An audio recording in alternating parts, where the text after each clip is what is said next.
जय हिंद दोस्तों, welcome to the session for today. I hope everybody is very fine. We are going to discuss today the previous year questions of 2020 on polity topic. तो मैंने कल आप लोगों के साथ ज्योग्राफी के 2020 के क्वेश्चंस डिस्कस किए थे. आज मैं पॉलिटी के डिस्कस करने जा रहा हूँ. इस प्रकार मैं CFF-AC के टॉपिक वाइज क्वेश्चंस डिस्कस करता रहूँगा so that you can understand what type of questions are being asked by UPSC in the papers. और इनके रिलेटेड कॉन्सेप्ट्स भी इन वीडियोस में डिस्कस करूंगा जी. आइए जरा पहला क्वेश्चन चेक करें. With regard to the speaker, Lok Sabha speaker जो है, कौन सी स्टेटमेंट्स करेक्ट है? The election of the Lok Sabha speaker is conducted by the election commission of India. बिल्कुल गलत है जी.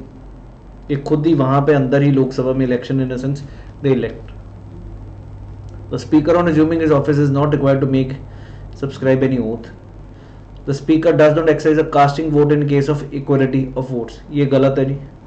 थर्ड भी गलत है और पहला भी गलत है, तो आंसर सिर्फ बी होना चाहिए, 2 only. A should have been the right answer in this question. Very simple question. Speaker के ऊपर क्वेश्चन पूछा गया था, लॉजिकल था, सिंपल था जी. इसी प्रकार दूसरा पार्लियामेंट से क्वेश्चन देखिए. अगला पब्लिक अकाउंट्स कमेटी, करेक्ट पूछा. It has 15 members from Lok Sabha and 7 members from Rajya Sabha. ये तो बिल्कुल ठीक है, टोटल 22 हैं, ये ठीक है जी. It consist of 20 members from Lok Sabha, ये गलत है. Term of members is 5 years, no 1 year होता है term. Finance minister is the chairperson, ये भी गलत है जी. मिनिस्टर कभी मेंबर हो ही नहीं सकता. बहुत अगेन सिंपल है. पार्लियामेंट्री कमेटी, इस पे क्वेश्चन तकरीबन बार बार यूपीएससी पूछता, आपके CFF के पेपर में, CDS और इवन NDA में भी पूछ रहा जी.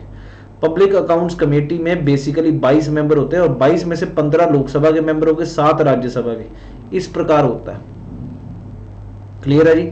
और जो 15 लोकसभा से होंगे they will be dealing with this part. Am I clear to all of you? 15 Lok Sabha से, 7 राज्यसभा से, total 22 member public accounts committee में होंगे. इसी प्रकार एक एस्टीमेट्स कमेटी होती है जिसमें 30 मेंबर होते हैं और 30 के 30 लोकसभा से होते हैं. इसका भी कार्यकाल 1 साल होता है. कभी भी याद रखें, मिनिस्टर कभी इनका मेंबर नहीं होता. और एक तीसरी कमेटी है PSU कमेटी. वो सेम PSC की तरह 22 मेंबर है, 15 लोकसभा से, 7 राज्यसभा से.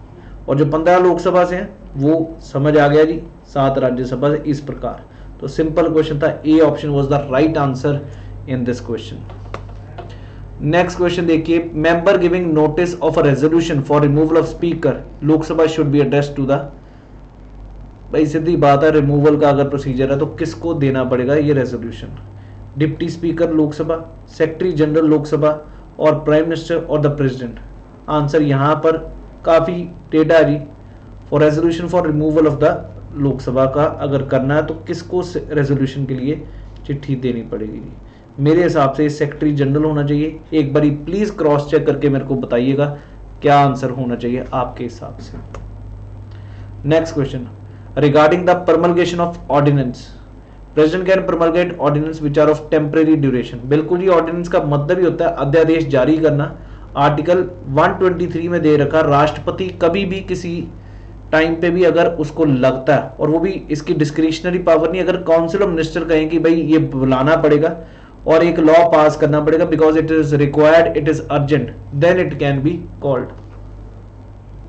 N ordinance promulgated by president has to be ratified by parliament within 6 weeks of its reassembly. ये भी ठीक है जी. तो यहां पर C ऑप्शन होना चाहिए. Both 1 and 2 are right. याद रखिएगा, ऑर्डिनेंस ना तो कभी मनी बिल में बुलाई जाती है, ना कॉन्स्टिट्यूशन अमेंडमेंट में ऑर्डिनेंस बुलाई जाती है. और एक ऑर्डिनेंस की लाइफ कितनी होती है? 6 months मैक्सिमम लाइफ हो सकती है. 6 months + 6 weeks. और जब भी अगली लोकसभा बैठेगी, जब भी मतलब लोकसभा की सिटिंग होगी, उसके 6 हफ्ते के अंदर अंदर उस सेशन को पास करना पड़ेगा, तभी वो एक परमानेंट लॉ बनेगा. Otherwise it will be a temporary law. ये प्रेसिडेंट के टॉपिक से ऑर्डिनेंस मेकिंग पावर आर्टिकल 123 से क्वेश्चन था. बहुत आसान लॉजिकल क्वेश्चन था जी. नेक्स्ट बात करेंगे जी. Regarding passing a law under state list even in the sphere exclusively reserve for the states, parliament can legislate under certain circumstances. दूसरी statement, parliament can not legislate a subject under state list under any circumstances. ये तो बिल्कुल गलत हो गया जी. आपको पता ही होगा आर्टिकल 249 भी यही है कि राज्यसभा से रेजोल्यूशन स्टार्ट होगा और वो पास कर सकते हैं. तो ये तो गलत है जी. और ये पहला ठीक है, स्टेट लिस्ट में कई बारी कर सकता parliament legislate. A resolution supported by 2/3 of the members present and voting is required to be passed by Rajya Sabha to pass a law under state list. बिल्कुल ठीक है जी, ये 249 की ही बात कर रहा है, तो 1 and 3 should have been the right answer in this question. Parliament से ही आप देख रहे हो टॉपिक इंपॉर्टेंट है, यहां से क्वेश्चन आते ही आते हैं. Next. As per the provisions of the constitution, which one of the following is correct? Only parliament has the power to legislate over a subject under the concurrent list. गलत है जी ये, क्योंकि कंकरेंट लिस्ट में तो parliament भी बना सकता है, स्टेट मतलब लेजिस्लेचर भी बना सकता है. Have the lay over the state list. ये बिल्कुल सिंपल क्वेश्चन है, C B option simple question. 7 schedule में आपने पढ़ा होगा, यूनियन लिस्ट है, स्टेट लिस्ट है और कंकरेंट लिस्ट है. कंकरेंट लिस्ट में आते क्या क्या सब्जेक्ट है अगर आपको याद हो, आते हैं जी एजुकेशन हो गया, ठीक है जी, एनवायरनमेंट हो गया, ये सब क्या कंकरेंट लिस्ट में, जिसके ऊपर स्टेट भी बना सकती है और सेंटर भी कानून बना सकती है, उसको कंकरेंट लिस्ट कहा जाता है. Next, which of the relation to the powers of the Union Government of India, which one of the following statement is not correct? The Government of India may undertake legislative functions of a territory outside India by an agreement with the Government of Territory. The Union Government may not entrust a state government with functions over matters which where executive power of the Union extends. Third point, the Union Government may direct states for construction and maintenance of means of communication for military importance. The governor may, with the consent of the Government of India, entrust its officers with the functions on matters which fall within the executive power of the state. आपको यहाँ पर बताना कौन सा correct नहीं है, बिल्कुल simple है जी. सेंटर स्टेट रिलेशंस पे मे नॉट इंटरेस्ट, जबकि इंटरेस्ट कर सकता है स्टेट गवर्नमेंट को functions over where the executive power extends. तो बी ऑप्शन इसका सही था जी, मतलब नॉट करेक्ट पूछा. पंचायत के ऊपर भी बार बार UPSC question on the parliament may endow the panchayats with powers and authority. A state may devolve powers to panchayats in the preparation of plans or the economic development and social justice. A state may devolve powers to panchayats in implementation of schemes for economic development and social justice. यहाँ पर बताया जा रहा है कि क्या आप सिर्फ पार्लियामेंट के पास पावर है कि स्टेट लेजिस्लेचर के पास है. याद रखना ये स्टेट सब्जेक्ट है जी, इसके ऊपर सिर्फ और सिर्फ स्टेट लेजिस्लेचर का अधिकार है. पहली स्टेटमेंट गलत है. 2 and 3 are right answers. C option should have been the right answer in this question. अगला क्वेश्चन अटॉर्नी जनरल, ये भी एक पेट टॉपिक बन चुका है यूपीएससी का. अटॉर्नी जनरल पे क्वेश्चन पूछता ही पूछता है. Person must be qualified to be appointed as a जज ऑफ सुप्रीम कोर्ट. बिल्कुल ठीक है जी. He enjoys the right of audience only in the supreme court and high courts in India. He holds the office during the pleasure of the president. ये भी ठीक है. He receives remuneration as determined by the president. यहां पर पूछा कौन सा correct है. दोस्त, right of audience in any court of the country, पूरे देश में चाहे सुप्रीम कोर्ट हो, चाहे हाई कोर्ट हो, चाहे किसी भी कोर्ट में ये जाके राइट ऑफ ऑडियंस रखता है. कौन? Attorney general. तो यहाँ पर ये गलत है, बाकी तीनों ठीक है. रिम्यूनरेशन राष्ट्रपति डिसाइड करेगा और इसका कोई कार्यकाल नहीं, under the pleasure of the president of India. बाकी सब ठीक है जी.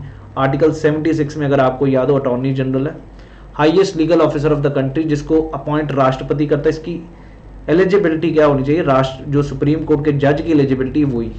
और सुप्रीम कोर्ट के जज की एलिजिबिलिटी अगर आपको याद हो, 10 साल वो हाई कोर्ट में वकालत की हो, या 5 साल वो हाई कोर्ट का जज रहा हो, या he is an eminent jurist in the eyes of the president of India. इनमें से कोई भी कंडीशन फुलफिल होती है तो वो बंदा सुप्रीम कोर्ट का जज बन सकता है. बाद में कोलिजियम सिस्टम डिसाइड करेगा किसको बनाना. सिंपल क्वेश्चन था जी अटॉर्नी जनरल पे, आर्टिकल 76. और यही एक अटॉर्नी जनरल एक ऐसा बंदा है जो पार्लियामेंट के किसी भी सेशन में बैठ सकता है without being a member, but he can not vote in the parliament. Remember this thing. Next, the idea of social justice requires that equal treatment be supplemented with the principle of proportionality. Due and equal consideration is given to all individuals. Equality of treatment be transcended to recognize special needs. The idea of social justice. बिल्कुल जी ये ठीक है जी. Equal treatment proportionality के हिसाब से.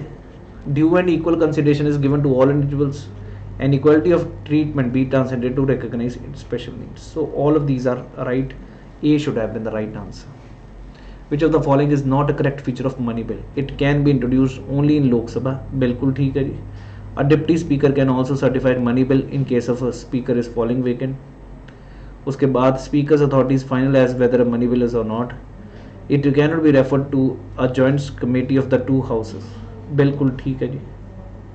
It can भी लिखा, गलत हो गया ना. Joint committee, joint sitting में कभी भी मनी बिल पास नहीं होता। तो D should have been the right answer in the question, क्योंकि नॉट करेक्ट पूछा। ये बिल्कुल ठीक है, ये भी ठीक है जी, और ये भी ठीक है जी, क्योंकि इसी के पास अथॉरिटी है डिसाइड करना मनी बिल है या नहीं। नेक्स्ट क्वेश्चन सेंसर मोशन पे, a leave of the house is required to move it, ठीक है जी।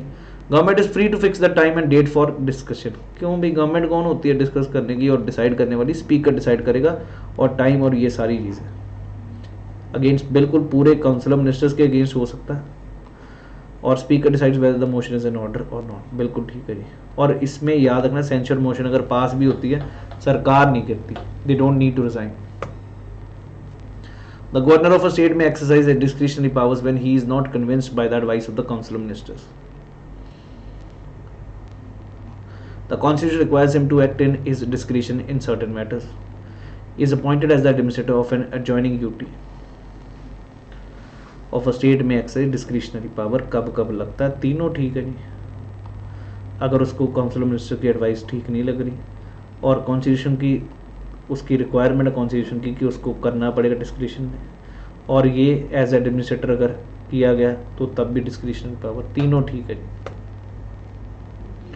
In relation to fundamental duties enshrined in the Constitution, fundamental duties were not originally part, बिल्कुल ठीक है जी, क्योंकि 42nd अमेंडमेंट 1976 के तहत इसको पार्ट 4A में ऐड किया गया था, और पार्ट 4A में आर्टिकल 51A इंसर्ट किया जिसमें 11 ड्यूटीज़ अब है, पहले 10 की गई थी, बाद में 86 अमेंडमेंट से 11, तो ये बिल्कुल ठीक है जी। To safeguard public property and absorb violence are fundamental duties, ये भी ठीक है जी। They are not enforceable through writs, ये भी ठीक है जी। They may not be used for determining constitutionality of laws, this is wrong। Not correct पूछा तो यही मारोगे जी, नॉट करेक्ट होगा डी ऑप्शन।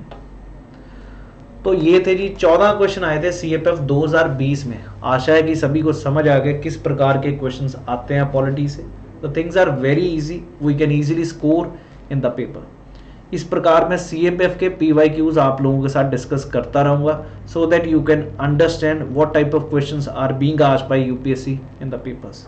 और अगर आपको ये सीरीज अच्छी लगे तो प्लीज़ शेयर करिएगा दबा के, और सब्सक्राइब करिएगा चैनल को, ताकि मैक्सिमम लोग जुड़ सकें। और क्वेश्चंस का लेवल और क्वेश्चंस की इनोवेशन बहुत अच्छी थी जी इन क्वेश्चंस में। थैंक यू, जय हिंद।